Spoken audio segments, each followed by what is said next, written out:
O ruído metálico ressoava pelo acampamento, como se o próprio ar tremesse de tensão. Sob o sol escaldante, quando as pedras sob os pés já queimavam as solas, centenas de guerreiros brandiam espadas que pesavam o dobro das de combate. Não por exibição, não por força, por sobrevivência. Porque os romanos voluntariamente transformavam o treinamento em tortura. O que os fazia lutar com uma arma que podia quebrar uma mão se tropeçasse por um instante? E o que se escondia por trás desta estranha crueldade que chamavam de disciplina, mas sentiam como dor? A resposta a esta pergunta está na própria essência da máquina militar romana. O historiador antigo Vegésio escrevia que os legionários eram treinados para lutar com espadas que pesavam o dobro das verdadeiras, para que o combate real lhes parecesse mais fácil do que o treinamento. Este princípio tornou-se a pedra angular da preparação do exército romano. Assim se formava a resistência de que dependia o destino da legião. Estas espadas chamavam-se rudis, uma arma de treinamento de madeira mas com uma lâmina pesada, para que a mão do guerreiro se habituasse à carga extrema. Imagine como isto parecia. Uma espada de madeira encharcada de suor escorrega na palma da mão. Os músculos arden, a respiração falha e o centurião não dava trégua.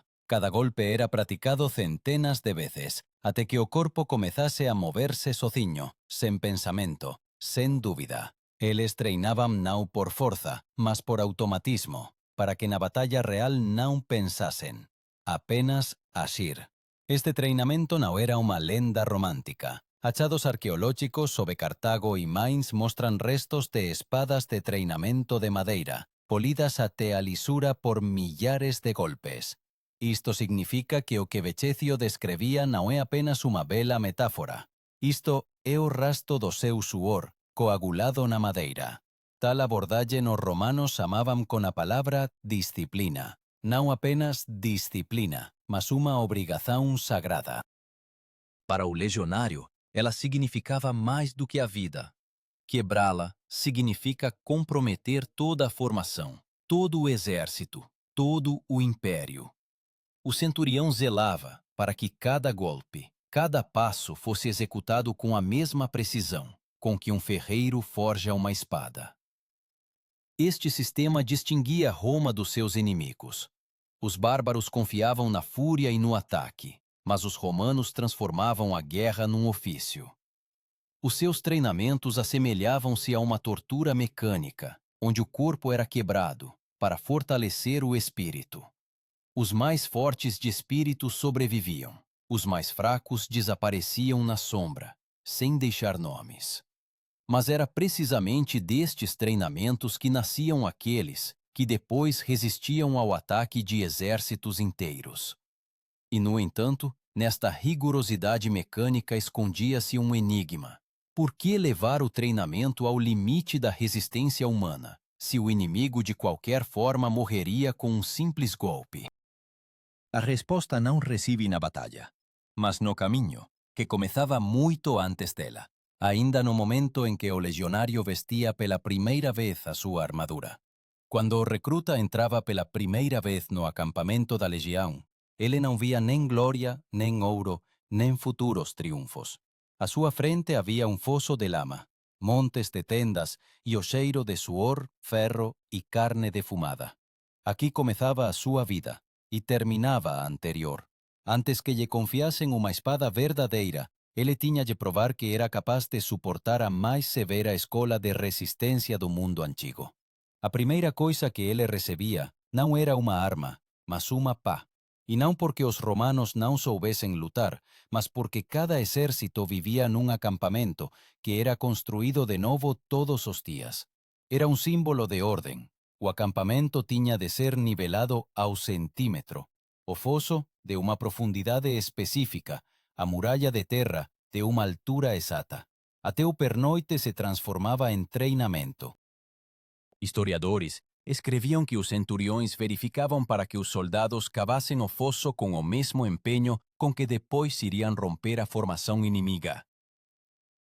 Só depois de semanas de tal preparação, o recruta recebia a espada de treinamento, o pesado rudis, e um escudo de vime, que chamavam de scutum. Este escudo tinha quase 1,5 metros de altura e pesava até 12 quilos. Mas para os treinamentos, os centuriões o sobrecarregavam com pedras, para que as mãos do soldado não tivessem descanso. Sob o sol da Itália, ou sob as chuvas da Gália, o legionário desferia golpes em postes cravados no chão. Estes alvos de madeira chamavam-se pali. Eles simbolizavam o inimigo. Os golpes tinham de ser desferidos com precisão, na garganta, no rosto, na virilha, onde se podia matar mais rapidamente. Vegésio escrevia que a norma diária consistia em não menos de 2 horas de treinamento contínuo com armas. Mas muitos pesquisadores acreditam que, na prática, os treinamentos duravam mais, enquanto o soldado pudesse segurar a espada. O centurião não contava os golpes, ele contava os erros. Cada movimento incorreto era punido publicamente, com desonra ou chicote. No acampamento não havia lugar para a piedade. Roma construía combatentes, não homens. Foi então que o jovem aprendia o que significava a palavra centúrio, um guerreiro sênior, responsável por uma centena de homens. Mas, na verdade, o centurião era mais do que um comandante. Ele era a disciplina viva, a ordem encarnada. Ele garantia que os passos coincidissem, os golpes soassem em uníssono, a respiração não falhasse. Ele era o instrumento do próprio sistema, no qual o homem se transformava em parte de um mecanismo. Para fortalecer o corpo, os legionários eram forçados a marchar 25 quilômetros com armamento completo. O equipamento pesava quase 40 quilos. Um elmo de bronze, uma cota de malha, lorica amata, a espada gladius, o dardo pilum e comida para 3 dias. Fisiologistas militares modernos comparam tais cargas com o nível de treinamento de unidades de forças especiais de elite. Mas a diferença é que os romanos faziam isso diariamente, sem suporte médico, sem descanso, sem escolha. Essas marchas eram chamadas de iter magnum, a grande marcha. Em um dia, eles percorriam uma distância que um homem moderno consideraria tortura. E ainda assim, quando à noite caíam junto às fogueiras, ninguém murmurava. O silêncio era parte da disciplina. Apenas o som das pedras de amolar e raras ordens quebravam o silêncio. Os centuriões circulavam pelo acampamento, verificando para que as espadas brilhassem mesmo à noite. Nas camadas arqueológicas sob Glastonbury, foram encontrados mais de uma dezena de fragmentos de espadas de madeira pesadas. Elas jaziam junto a ossos de animais, testemunhando a vida no acampamento. Isso significa que, mesmo longe de Roma, os legionários não paravam os treinamentos. Cada golpe, cada gota de suor os preparava não apenas para a batalha, mas também para a obediência.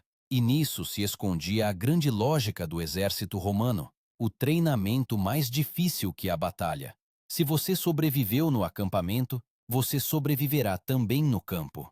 Mas mesmo este princípio tinha a sua continuação, porque um dia os golpes leves nos postes de madeira eram substituídos por ferro verdadeiro, e então um pequeno erro já não custava um chicote, mas sangue. Assim começava a próxima, a etapa mais cruel. O treinamento em formação real, onde qualquer passo decidia não apenas o destino de um homem, mas também a sobrevivência de toda a linha romana. Ao amanhecer, o ar no acampamento ressoava de metal. Ouviu-se o baque surdo das espadas contra os escudos, o estrondo dos passos, como se a terra tremesse sob o peso da disciplina romana. Era o dia dos exercícios de formação. O momento em que cada legionário se transformava em parte de uma máquina de guerra viva. Se antes ele golpeava um poste de madeira, agora ao lado estavam outros iguais a ele. E qualquer movimento errado poderia desfazer a formação. O centurião caminhava ao longo da linha, com um olhar frio. O erro de um, a ruína de todos. Essas palavras ficaram gravadas na memória de cada um que empunhava uma espada. Os romanos chamavam tal treinamento de exercitatio, a prática sistemática de técnicas como parte da unidade. Mas esta palavra significava mais do que exercício. Era um teste no qual a interdependência era forjada. Cada guerreiro deveria saber como manter a formação, como levantar o escudo quando a trombeta soava e como marchar em um único ritmo, mesmo quando o chão sob os pés estava coberto de sangue. Políbio escreveu que o exército romano vencia não pela quantidade, mas pela capacidade de se mover como um só corpo. Para conseguir isso, os soldados ficavam horas em formação sob o sol escaldante. O centurião comandava, e a formação avançava, depois recuava, depois para o lado, como uma onda que não se quebra, mas contorna os obstáculos. Essa habilidade custava vidas. Se um escudo fosse levantado muito baixo, a lança inimiga passaria pela formação e o vizinho morreria. Por isso os treinamentos eram levados ao automatismo. Os músculos deveriam lembrar-se de tudo sozinhos.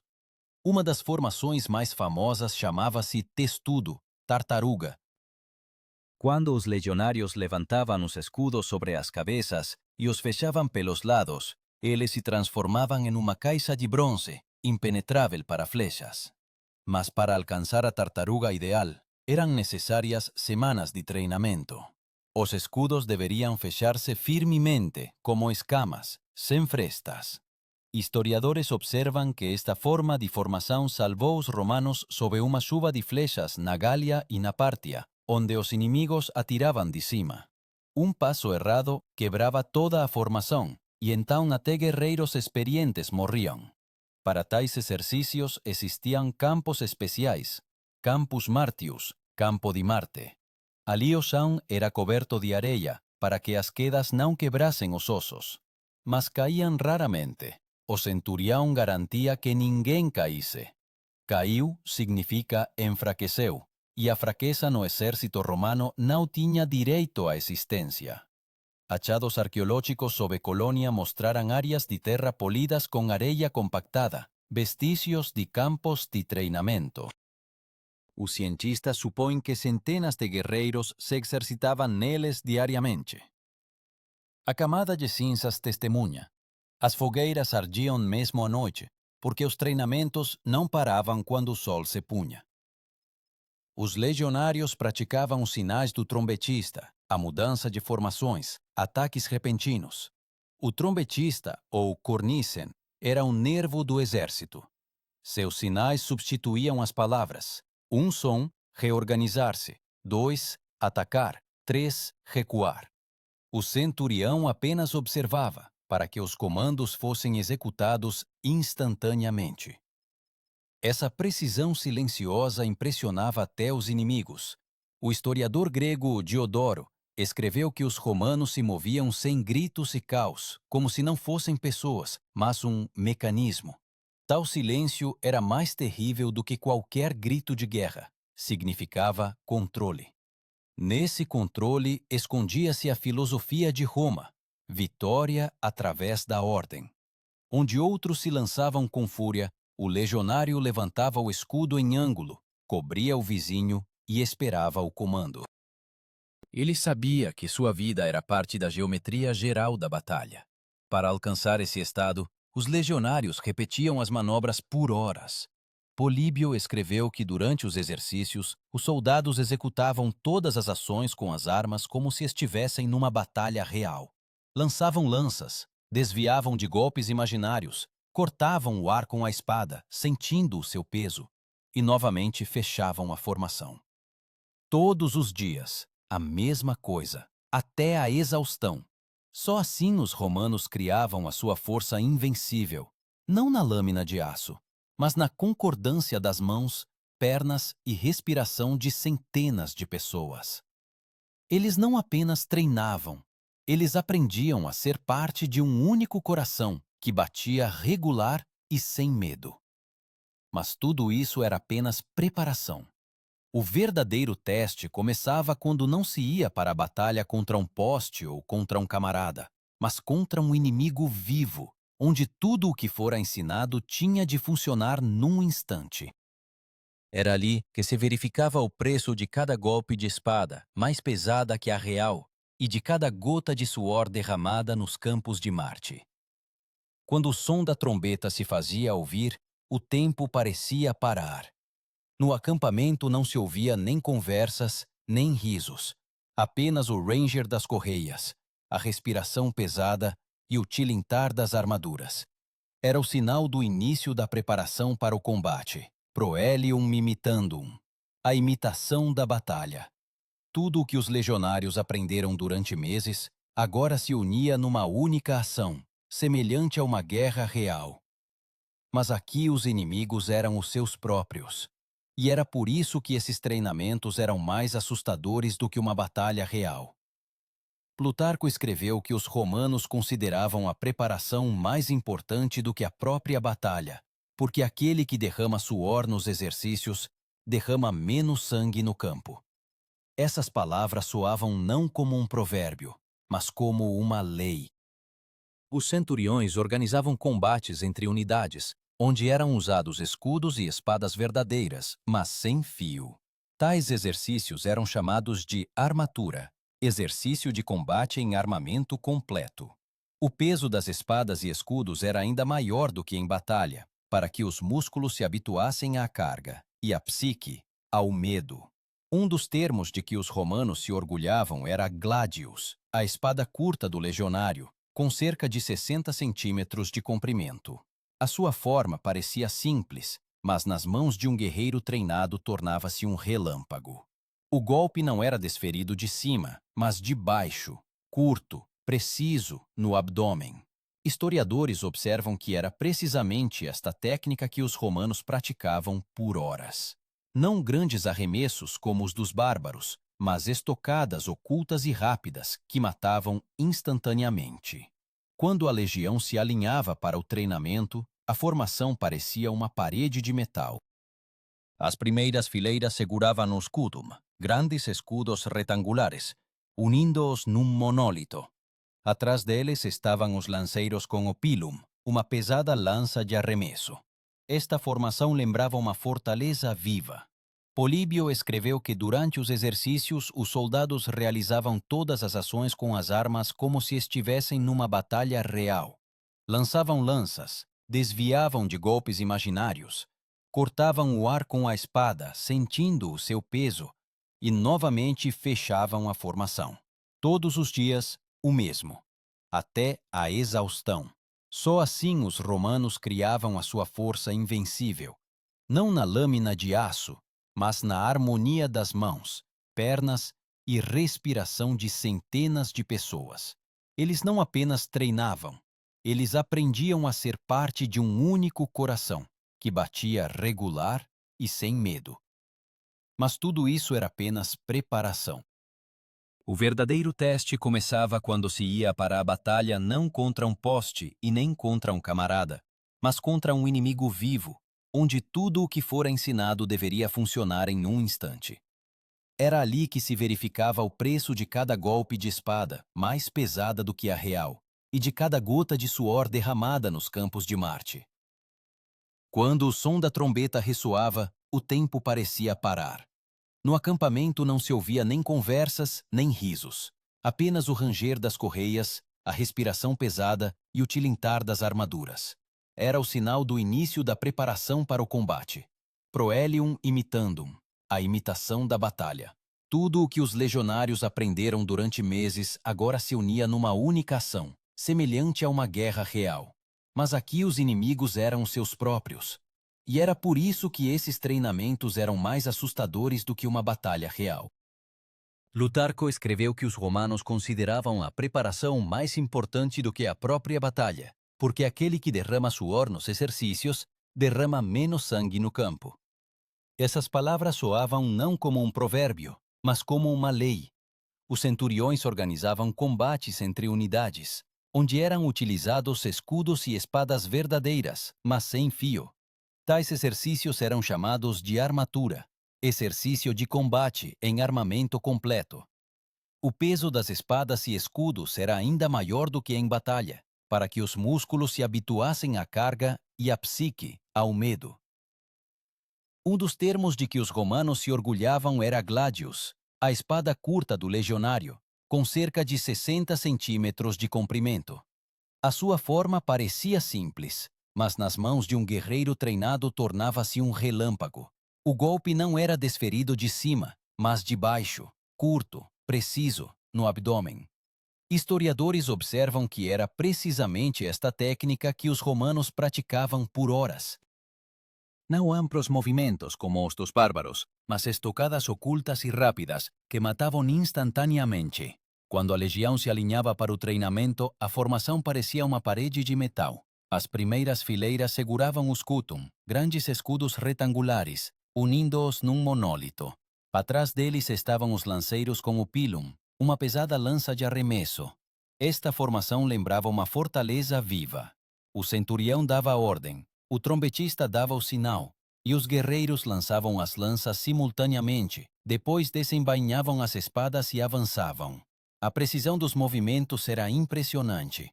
Políbio escreveu que não era uma batalha, mas um espetáculo de força e ordem, onde cada erro podia custar a um homem a carreira ou o respeito dos colegas. Para aumentar o efeito do medo, nesses treinamentos eram utilizados elementos reais de caos de combate. Servos acendiam tochas, criando fumaça e calor.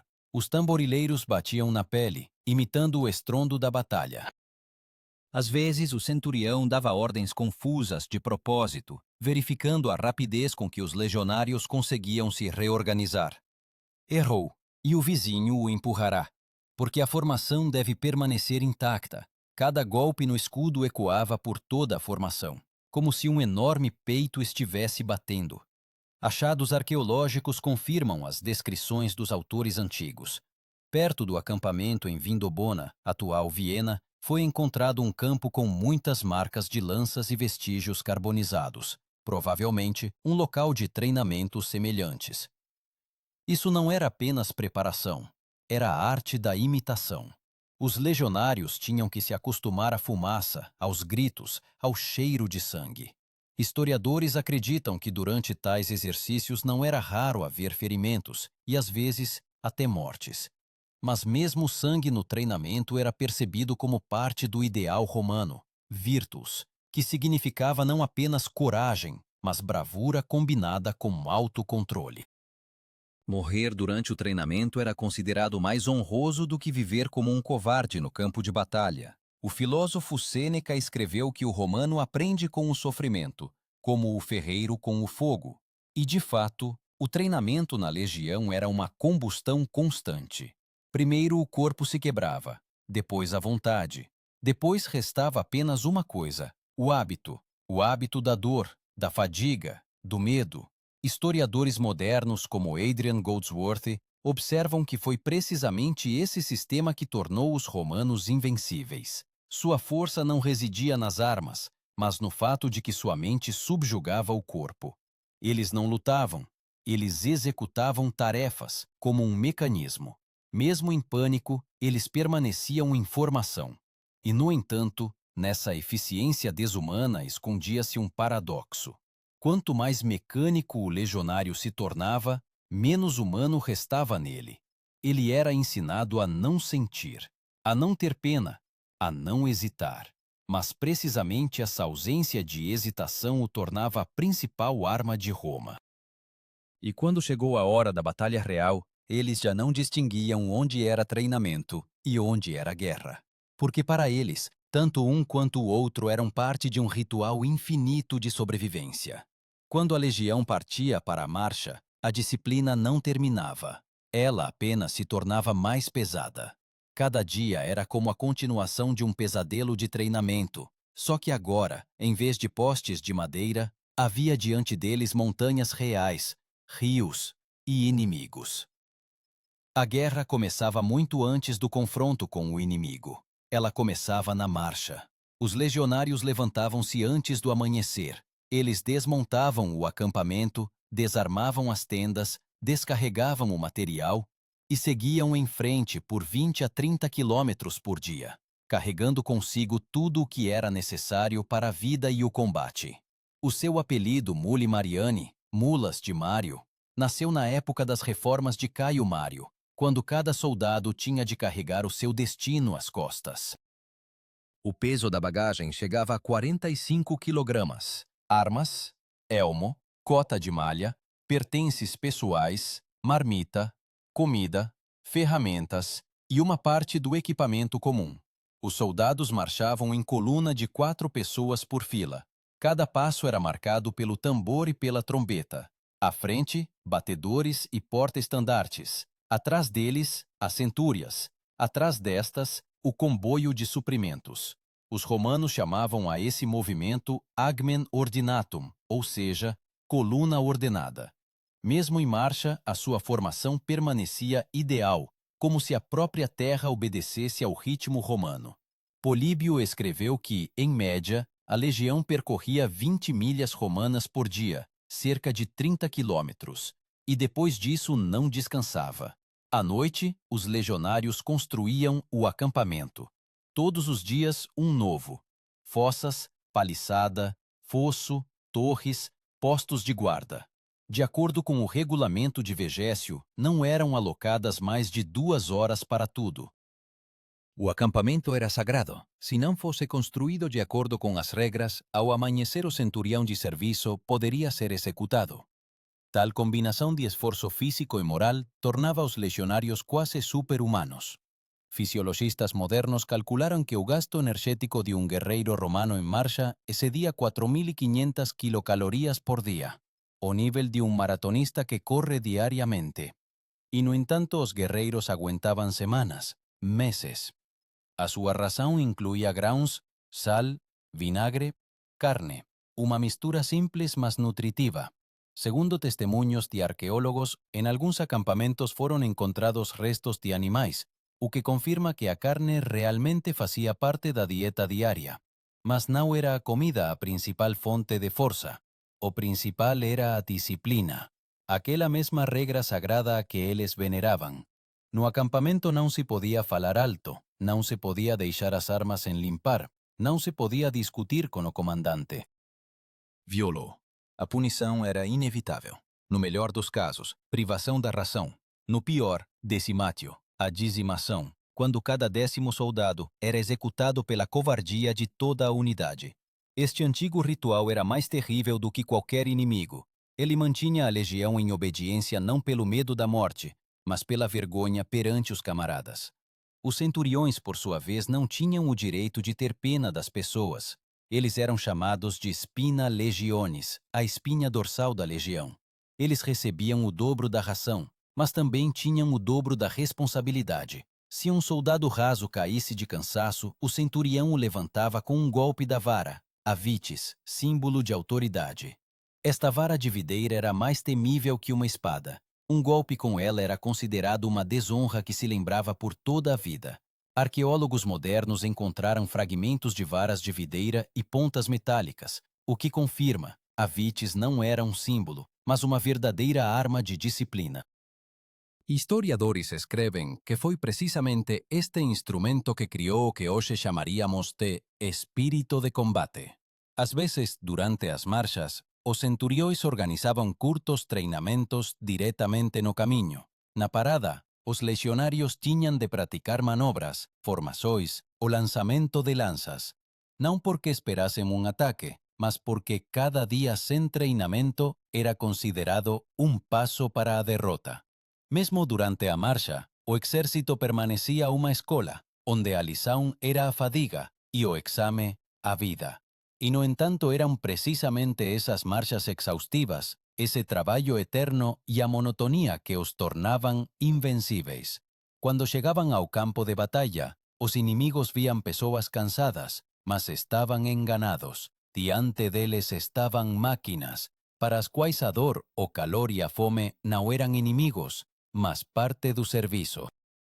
E quando finalmente o estrondo dos tambores anunciava a aproximação da batalha real, o legionário entendia. Tudo o que ele viveu não era um castigo, mas uma preparação. Porque à sua frente o esperava a última e mais terrível prova. A batalha real, onde o peso da espada, com o qual ele viveu meses, deveria transformar-se na leveza de um golpe, que determinaria o destino do império. Finalmente chegava o dia, para o qual a legião vivia. A guerra já não era um treinamento, e o sangue já não era imaginário. No horizonte levantava-se poeira, O sol ardia nos elmos de bronze, as trombetas chamavam a formação. Tudo o que lhes foi ensinado agora deveria materializar-se num único instante, quando o homem deixava de ser homem e se tornava parte de uma muralha que se move. A legião formava-se em 3 linhas. À frente, os Astati, jovens combatentes. Atrás deles, os veteranos, que eram chamados de príncipes. Na retaguarda, os mais experientes, os triari, a última reserva do exército romano. Esta estrutura era chamada de triplex acies, ordem tripla. Polibio a descrevia como uma máquina viva, onde cada parte sabia o seu lugar. E quando o trombetista dava o sinal de ataque, milhares de pés moviam-se em unísono, como se a própria terra começasse a marchar. Mas o principal segredo não estava na formação. Estava na sensação de leveza. Agora, que a espada Gladius pesava a metade do rudis de treinamento, a mão voava como a de um dançarino. Cada golpe parecia sem peso, cada bloqueio instantâneo. Isso era aquilo pelo que eles se atormentavam por meses, transformar o peso em leveza. Os romanos acreditavam que só aquele que se habituava ao sofrimento podia possuir a verdadeira força. César escreveu que os legionários raramente erravam em combate. Mesmo quando perdiam oficiais, eles mantinham a formação. Nisso residia o milagre da máquina romana. Um exército sem cabeça continuava a respirar. O centurião podia morrer, mas a sua centúria não se desmoronava. Cada soldado sabia o que fazer. Eles treinavam precisamente por isso, para que a guerra não os apanhasse de surpresa. Plutarco recordava que durante a batalha de Farsália, os legionários de César lutavam como se estivessem a treinar, sem movimentos desnecessários, sem pânico, com a precisão de um ferreiro que extrai faíscas do metal. Eles não eram heróis, eles eram artesãos da morte. Mas neste ofício sentia-se a grandeza. Cada golpe de Gladius era como uma assinatura sob a lei do império, escrita com o sangue dos inimigos. Quando a batalha terminava, o campo cobría-se de fumaça e silencio. Os vencidos gemían, os feridos pediam água, mas os legionários não se apressavam a ajudar. Ordenavam-lhes que limpassem as armas, recollessem os escudos, contassem os mortos. Mesmo após a vitória, nem descanso nem celebração. Roma não conhecia a piedade, porque a piedade destrói a ordem.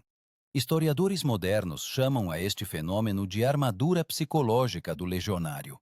Ele formava-se não em combate, mas nos treinamentos. Meses de dor, medo e cansaço aprendiam a transformar-se em ação sem hesitação. Esta era a sua superpotência. Aquilo que o inimigo chamava de crueldade, para eles era uma forma de sobreviver. Achados arqueológicos sob Numância, na Espanha, mostraram um acampamento do exército romano com ruas retas quase perfeitas e vestígios de fogueiras queimadas. Cientistas notam, mesmo em condições de combate, os romanos mantinham a ordem, como se estivessem na praça de armas. Isto não é apenas disciplina, é uma forma de pensar, na qual a ordem é mais forte que o terror. Quando à noite, após a vitória, eles voltavam ao acampamento, tudo começava de novo. A limpeza das armaduras, o conserto das correias, a verificação das armas. Para eles não existia fim da batalha, existia apenas o serviço. E algures entre o ruído das pedras de amolar e o estalar das fogueiras, ressoava a verdade de Roma. A força nasce na repetição. E é aqui que se revela o mesmo ciclo de onde tudo começou. Por que eles lutavam com espadas mais pesadas do que as verdadeiras? Porque o peso da espada é o peso do destino. Roma ensinava os seus guerreiros a suportar o invisível para que pudessem vencer o visível. Quando eles iam para a batalha, seus músculos já conheciam a dor, e a mente, o silêncio. Aquele que sabe calar-se sob o peso da dor já é invencível. E agora, sabendo disso, resta apenas uma pergunta. Se você estivesse ao lado deles, sob o sol, com um fardo de 40 quilos nos ombros e uma espada que quebra a mão, Você aguentaria pelo menos um dia na formação romana? Pois a força dessas pessoas não está no ferro, mas no fato de que aprenderam a ser mais fortes que o próprio sofrimento. E, talvez, seja por isso que Roma caiu, não por causa dos inimigos, mas porque deixou de ensinar seus filhos a segurar uma espada mais pesada do que o necessário.